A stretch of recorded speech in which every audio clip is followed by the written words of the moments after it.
जय हिंद दोस्तों, आप सभी का स्वागत है जय हो स्टडी के इस प्लेटफॉर्म पर। और वर्ल्ड ज्योग्राफी की ये हमारी तीसरी वीडियो है। पहले दो वीडियो में आपने क्या देखा था? Pressure wind. आपने देखा था कि किस तरीके से परमानेंट विंड जो है, स्थायी हवाएं किस तरीके से धरती पे बहती रहती हैं, उनका क्या डायरेक्शन है। और दूसरे वीडियो में हम लोगों ने जो अपना ये वर्ल्ड ज्योग्राफी को डिटेल में पढ़ना स्टार्ट किया था, वहाँ पे हमने क्या पढ़ा था? वहाँ पे हमने पढ़ा था आपके बिल्कुल इक्वेटर के पास में जो भी क्लाइमेट रीजन है, किस तरीके का वहाँ मौसम मिलता है, किस तरह की प्रजातियाँ रहती हैं, ये हमने डिटेल में देखा हुआ था। और आज जो हमारा ये तीसरा वीडियो है, देखिए इसका टॉपिक है ट्रॉपिकल मॉनसून क्लाइमेट या फिर उष्ण कटिबंधीय मॉनसूनी जलवायु। तो अब हमारा ये तीसरा वीडियो होगा वर्ल्ड ज्योग्राफी के ऊपर। और वर्ल्ड ज्योग्राफी में धीरे धीरे हम अक्षांश जो लैटिट्यूड्स हैं उनके सहारे ऊपर बढ़ते हुए चले जाएंगे। अब इस पे जो क्वेश्चन है डिटेल, उसके लिए आपको परेशान नहीं होना है। वो टेस्ट सीरीज में सारे क्वेश्चंस जो नए बन सकेंगे, जो भी प्रीवियस ईयर क्वेश्चन आ चुके हैं, वो उसमें इंक्लूडेड रहेगा। बाकी आपके सामने ये जो वीडियोस हैं, मैप है, ये तो आपको फ्री में मिलता ही रहेगा। बाकी जो क्वेश्चंस वगैरह हैं जी, जो इंटरेस्टेड होंगे वो अपना टेस्ट सीरीज में आप देख लीजिएगा। अच्छा, अब चलिए वीडियो को स्टार्ट करते हैं। तो इसमें हम क्या पढ़ने वाले हैं मॉनसून के बारे में? मॉनसून के बारे में सबसे अनोखी चीज़ ये है कि ये दुनिया के कुछ ही हिस्सों में बड़े ही अलग तरीके से पाया जाता है। मतलब मॉनसून का मतलब ये समझ लीजिए कि जो आपका सीज़न होता है, जैसे मौसम जिसको हम कहते हैं कि जाड़े का मौसम आ गया, गर्मी का मौसम आ गया, तो ये जो सीज़न है इसमें जो हवाओं का डायरेक्शन है, वो हवाएं अपने ही डायरेक्शन को बदल ले रही हैं, विपरीत हो जा रही हैं। अब ये समझने के लिए जो हमने पहले वीडियो में प्रेशर सिस्टम को समझा था कि यहाँ पर ये जो आपका ट्रॉपिकल के ऊपर का रीजन है, ये आपका हाई प्रेशर वाला है, जिसको हम सब ट्रॉपिकल हाई प्रेशर रीजन कहते हैं, जो 30 से 40 डिग्री मान लीजिए, 35 डिग्री के आसपास मान लीजिए लैटिट्यूड या अक्षांश के पास मिलता है आपको। अब वहाँ से हवाएं कहाँ बहेंगी? वहाँ से हवाएं बहेंगी आपके ये इक्वेटर वाले रीजन पे, जो 0 डिग्री लैटिट्यूड या 0 डिग्री अक्षांश है। अब यहाँ पे जब हवाएं इधर से बह रही हैं, ये उत्तरी गोलार्ध है जिसको हम नॉर्दर्न हेमिस्फीयर कहते हैं, और सदर्न हेमिस्फीयर जो दक्षिणी गोलार्ध है, उनमें इनका डायरेक्शन क्या होगा हवाओं का? तो वो कुछ ऐसे होगा, हमें ऐसा लगेगा कि वो पूरब से आ रही हैं। और हमें ऐसा क्यों लगता है? क्योंकि कोरियोलिस फोर्स लगता है। कोरियोलिस फोर्स हमने पढ़ा था कि इस इक्वेटर पे सबसे कम जीरो होता है, और जैसे जैसे आप पोल के पास जाएंगे तो कोरियोलिस फोर्स मैक्सिमम हो जाता है। ऐसा इसलिए होता है क्योंकि धरती जो हमारी है वो पूरब से पश्चिम की तरफ ऐसे आपकी रोटेट करती है, घूमती है। तो जब वो पृथ्वी चक्कर लगा रही है पूरब से पश्चिम की तरफ, तो एक ऐसा फोर्स हमें प्रतीत होता है, इन हवाओं पे लगता है, जो इनके डायरेक्शन को आपके दक्षिणी गोलार्ध ले लीजिए तो बाएं तरफ घुमाता है, और उत्तरी गोलार्ध यानी नॉर्दर्न हेमिस्फीयर लेंगे तो दाएं तरफ घुमाता है, जिसका नाम हमने कोरियोलिस फोर्स देखा था। तो इतना हमें पता है। अब देखिए यहाँ पर हो क्या रहा है, पहले आप इन हवाओं के डायरेक्शन को समझिए। तो ये आपको प्राकृतिक रूप से बिल्कुल लगेगा कि ये हवाएं जो समुद्र की तरफ से जमीन पर जा रही हैं, कॉन्टिनेंट की तरफ जा रही है, देशों की तरफ जा रही हैं, उनका हमने क्या नाम रखा है? उन्हें हम कहते हैं ऑन शोर ट्रेड विंड्स। ये ऑन शोर, ऑफ शोर, तटीय, अपतटीय, जब तट की तरफ जा रहा है तटीय हो जा रहा है, तट से दूर जा रहा है ये ऑफ शोर हो जा रहा है। ये सब शब्द आपको बार बार सुनने को मिलता है ज्योग्राफी के अंदर, और खास तौर पे जब आप विश्व का भूगोल समझने की कोशिश करते हैं। तो अब हम हमारे सामने क्या है, हमें सिर्फ हवाओं के डायरेक्शन के सहारे आगे बढ़ना है। और आगे बढ़ने के बाद हमें ये देखना है कि किस देश के किस हिस्से में ये हवाएं बारिश ला सकती हैं। तो बारिश लाने के लिए क्या जरूरी है? कि इन हवाओं के साथ ह्यूमिडिटी यानी नमी होनी चाहिए साथ में। अब आप यहाँ देखिए कि अगर आप मान लीजिए कभी घूमते हुए हॉलिडे मनाने के लिए यहाँ दक्षिण अमेरिका गए हुए हैं, साउथ अमेरिका, या मान लीजिए आप ये सेंट्रल अमेरिका गए हुए हैं घूमते हुए, सिर्फ घूमने के हिस्से से, ठीक है? तो यहाँ पर क्या होगा कि ये हवाएं आपको दिखेंगी, ये बारिश करा रही हैं। तो बारिश इसलिए करा रही हैं क्योंकि ये तो आपका ये लैटिट्यूड देखिए, ये अक्षांश देखिए आप, ये किस रीजन में आ रहा है? ये ट्रॉपिकल रीजन, ये उष्णकटिबंधीय क्षेत्र में आ रहा है। तो जब ये ट्रॉपिकल रीजन में आप मौजूद हैं, तो ये हवाएं आपकी हाई प्रेशर से लो प्रेशर की तरफ, अधिक प्रेशर वाले क्लाइमेटिक रीजन से कम प्रेशर वाले क्लाइमेटिक रीजन की तरफ अगर ये हवाएं बह रही हैं, तो जाहिर सी बात है ये समुद्र की हवाएं यहाँ पे लाके बारिश करा रही हैं। तो ये आपका कौन सा देश है? ये आपका ब्राज़ील है, ये आपका वेनेजुला है। तो यहाँ पर आपको ये बारिश देखने को मिलेगा। तो ये मानसून नहीं है, ये कौन सा जगह है आपका? ये आपका क्या है कि ये मरीन क्लाइमेट है। ट्रॉपिकल मरीन क्लाइमेट का मतलब क्या हो गया कि इनकी पोजीशन, इन देशों की स्थिति ही ऐसी है, भौगोलिक स्थिति ही ऐसी है कि प्राकृतिक रूप से यहाँ पर अधिकतर बारिश होना ही होना है। और जहाँ पे हवाएं पलट जाएं अपनी दिशाओं से, घूम जाएं, विपरीत हो जाएं अपनी दिशाओं को लेके, और फिर वो बारिश ला दे, अगर वो प्राकृतिक रूप से हवाएं बहेंगी तो बारिश होने का चांस नहीं है। लेकिन वो हवाएं जब अपना रास्ता बदल दे रही हैं और उसके बाद वो बारिश कराने की उम्मीद आपके सामने ले आ दी या बारिश करा दी, तो हम उसे मानसून का नाम देते हैं, जो कि हम भारत के केस में पढ़ेंगे। अब आप यहाँ देखिए, यहाँ इन्होंने बारिश करा दिया, बहुत अच्छी बात है। फिर आप देखिए, ये फिर देखिए, ये ब्राज़ील का ये फिर हिस्सा है आपका। आपको पता है कि कभी कभी क्वेश्चन क्या आ जाता है कि ब्राज़ील साउथ अमेरिका का कितना प्रतिशत हिस्सा रखता है। मान लीजिए इस तरह का क्वेश्चन घुमा के आ गया कि लगभग लगभग आधा हिस्सा साउथ अमेरिका का ब्राज़ील है, तो ये आंसर सही हो जाएगा। क्यों सही हो जाएगा? क्योंकि ब्राज़ील लगभग 40 से 42% पूरे दक्षिण अमेरिका का लेके हिस्सा बैठा हुआ है। तो देखिए ये हवाएं आपकी कैसे चल रही हैं, ये दक्षिणी गोलार्ध में आप पहुंच गए हैं। ये आपकी कौन सी रेखा है? मकर रेखा है, ट्रॉपिक ऑफ कैप्रिकॉन, जो कि 23.5 डिग्री साउथ है, और ये 23.5 डिग्री उत्तरी गोलार्ध में पड़ता है, नॉर्थ 23.5 डिग्री नॉर्थ, जिसका हम नाम देते हैं ट्रॉपिक ऑफ कैंसर, यानी कि मकर रेखा नहीं, मकर रेखा ट्रॉपिक ऑफ कैप्रिकॉन है, ट्रॉपिक ऑफ कैंसर कर्क रेखा। अब आप जब कर्क रेखा और मकर रेखा के बीच में जो भी देशों के हिस्से पाए जाते हैं, वहां पर अगर समुद्र की तरफ से हवाएं उस देश की तरफ आ रही हैं तो पूरा चांस है कि बारिश होगा। तो यहाँ पर देखिए ब्राज़ील के पास ये बारिश होना है, बिल्कुल ये बारिश होना है। तो अगर मैप आप ध्यान में रखे हुए हैं और अगर आपसे ये क्वेश्चन इस पे एमसीक्यू बनकर आ जाता है, तो आपके लिए कोई कठिन नहीं होगा इसका आंसर देना। उसी तरीके से आप इस हिस्से को देखिए, अफ्रीका का ये हिस्सा जो इक्वेटर और आपके ये मकर रेखा के बीच में पड़ता है, यहाँ पर भी वही हमें बारिश का हिस्सा दिख रहा है कि ये यहाँ पे बारिश होने का चांस है। उसी तरीके से आप ऑस्ट्रेलिया को देखिए, ये उत्तर पूरब हिस्सा है ऑस्ट्रेलिया का। अब ये हवाएं इस तरीके से बह रही हैं, ये हाई प्रेशर वाला सब ट्रॉपिकल रीजन है, ये इक्वेटर है, इक्वेटर पे लो प्रेशर वाला रीजन है। अब यहाँ से ये हवाएं ऐसे बह रही हैं, तो इन ये जो नॉर्थ ईस्ट यानी उत्तर पूरब वाला हिस्सा है ऑस्ट्रेलिया का, यहाँ पे बारिश होने का पूरा चांस है। एमसीक्यू में घुमा के आपसे कह दे दक्षिण पश्चिम, दक्षिण पूरब, तो आपको पता है कि जब हवाओं का वो डायरेक्शन है ही नहीं और हमें यहाँ पे मानसून की स्थिति नहीं मिल रही है, तो फिर वो आंसर, वो ऑप्शन ही गलत हो जाएगा। और यहाँ पे ये जो जो मैंने ये गोला बनाया हुआ है, ये ग्रीन डॉट, ग्रीन कलर का आप जो गोला देख रहे हैं, ये है वो क्षेत्र इस दुनिया के जहाँ पर आपको मानसून देखने को मिलता है। और ये अपना प्यारा भारत है, यहाँ भी आपको मानसून देखने को मिलेगा। तो आप ये समझ गए, ये जहाँ जहाँ बारिश हो रही है, आप ये देख सकते हैं कि ये प्राकृतिक रूप से ऐसी स्थिति में मौजूद है जहाँ पे बारिश होने का पूरा पूरा चांस है। अब हम बढ़ते हैं भारत की ओर। तो होता क्या है कि ये आपकी इक्वेटर वाली लाइन है, ये आपकी मकर रेखा है। तो हवा तो इस तरफ से ऐसे आनी चाहिए कि ऐसे हमें प्रतीत हो कि ये पूरब से आ रही हैं, और इन्हें हम क्या नाम देते हैं? व्यापारिक हवाएं, trade wind, eastern trend, easterly trade wind बोल दीजिए, क्योंकि ये व्यापारिक हवाओं का डायरेक्शन कहाँ से है? हवाओं का नाम उस डायरेक्शन पे रखा जाता है जिन दिशाओं से ये आते हुए प्रतीत होती हैं।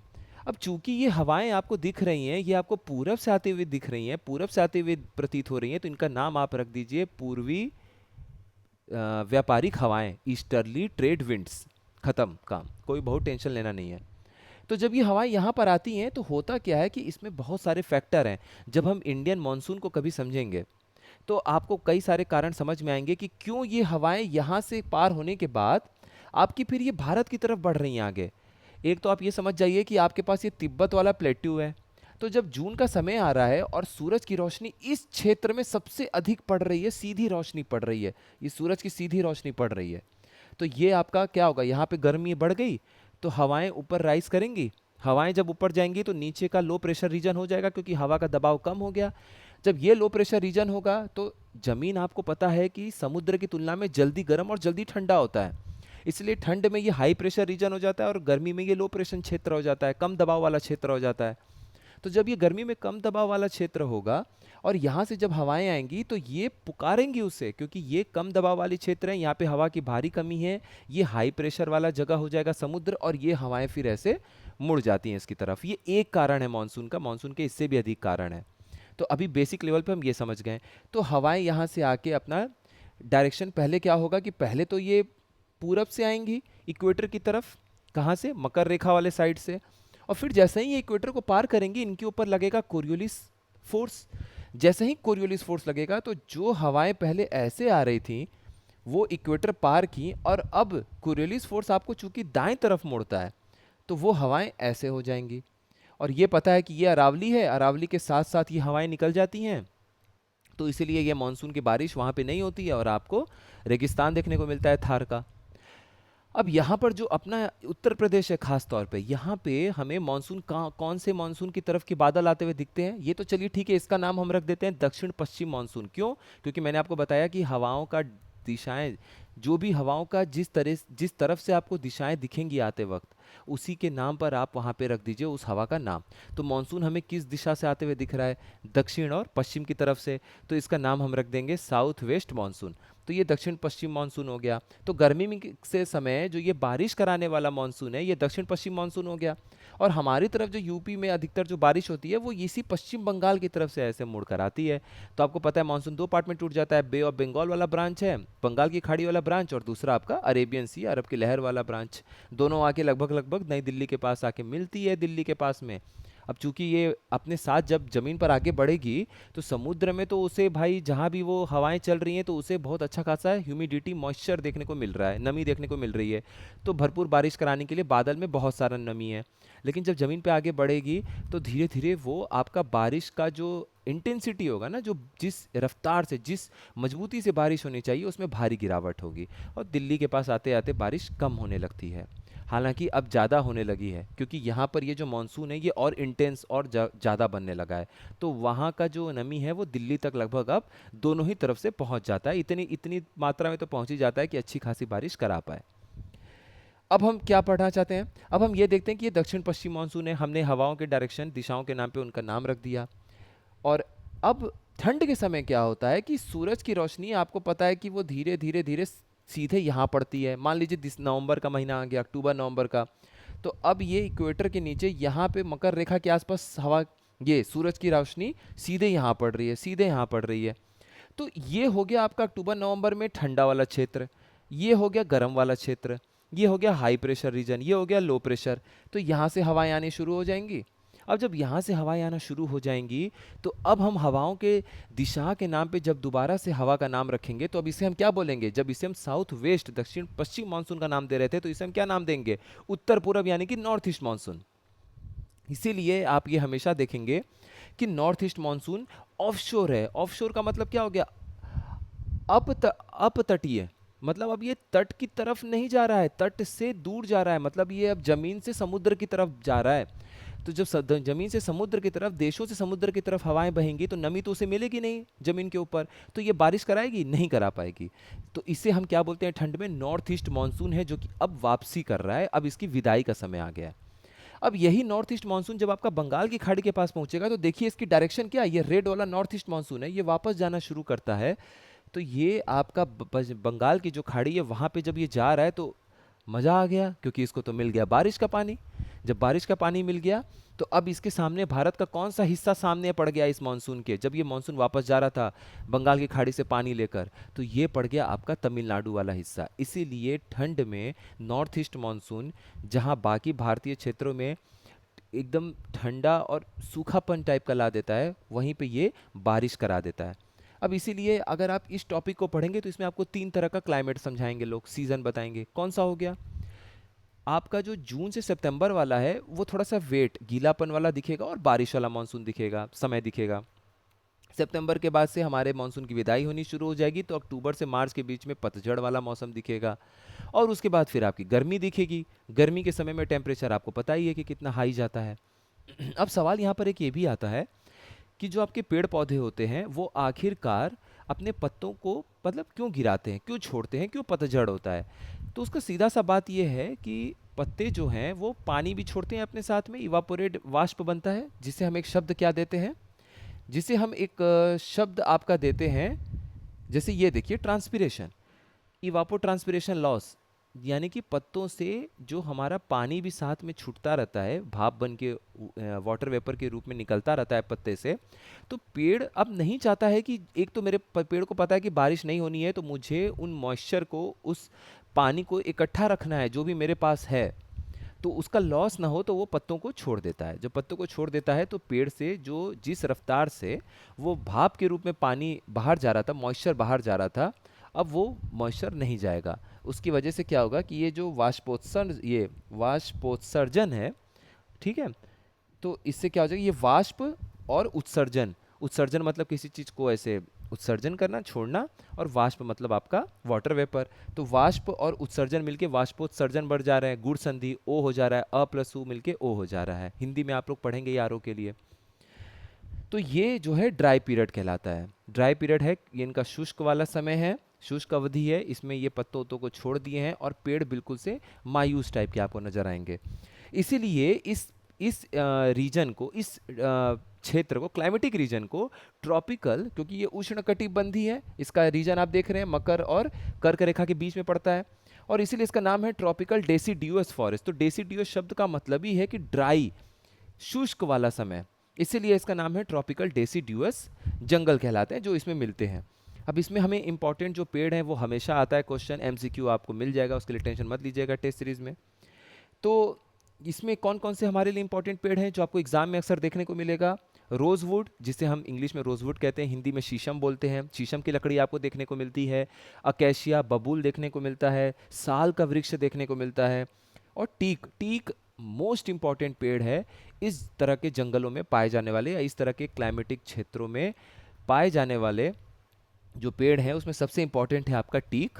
टीक को हम कहते हैं सागौन की लकड़ी। तो इन सारी लकड़ियों का इस्तेमाल कहीं ना कहीं हमारे दैनिक जीवन में भी होता रहता है, चाहे वो फर्नीचर हो, चाहे वो नाव बनाने की बात हो, हम इनका बहुत इस्तेमाल करते हैं। तो ये हो गया हमारा कौन कौन से पेड़ जंगल ये सब मिलते हैं, ये हमारा कॉन्सेप्ट हो गया, ये हमने इसको समझ लिया है। अब आप एक इंपॉर्टेंट चीज़ और है जिस पे हमेशा क्वेश्चन आपको मिलता रहता है, क्या है? Shifting cultivation. तो इस तरह के जो मौसम है इसमें क्या होता रहता है कि बहुत सारी जो जनजातियां हैं वो आपको बेसिक पता है, फिर भी एक बार बता देते हैं कि मान लीजिए एक जंगल का हिस्सा है, जंगल के हिस्से को उन्होंने पहले काटा, कुछ हिस्से को काट के मान लीजिए 2-3 एकड़ में किसी परिवार ने जंगल को काट दिया, उसके बाद उन्होंने उसको जला दिया, जो राख बचा थोड़ा समय के लिए छोड़ा, उसमें खेती की। बादल के भरोसे बैठे हुए हैं कि बारिश हो जाए तो उसमें कुछ हमारी फसल हो जाए।